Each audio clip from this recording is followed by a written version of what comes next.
મહાભારતમાં અર્જુન બોલ્યો છે, મહાભારતનું યુદ્ધ જ્યારે નક્કી થયું અને એ સમયે અર્જુને ભગવાનને કીધું, ભગવાન તમે મારા રથી બનો, મારો રથ તમે હંકારો. ભગવાને નિયમ લીધો છે મહાભારતના યુદ્ધમાં કે હું હાથમાં શસ્ત્ર નહીં ઉપાડું. કૌરવોએ વિચાર્યું કે પછી શસ્ત્ર વગરનો આ કૃષ્ણ શું કામનો, શસ્ત્ર જ ના ઉપાડવાનો હોય તો એને અમારા પક્ષમાં લઈને શું કામનો.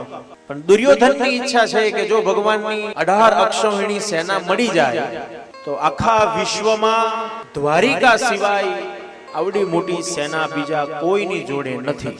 જો એ સેના અમને મળી જાય તો પાંડવોને અમે હરાવી દઈશું. પણ જ્યારે અર્જુનને પૂછ્યું, માંગ અર્જુન, માંગવાનો અધિકાર પહેલો તારો છે, ત્યારે અર્જુન બોલ્યો, ભગવાન મારે માંગવાનું ન હોય, આપ જે આપો ને એ કૃપા છે. સાચો વૈષ્ણવ પ્રભુની સામે માંગતો નથી, એ તો ઈશ્વર જે આપે એ પ્રભુની કૃપા છે.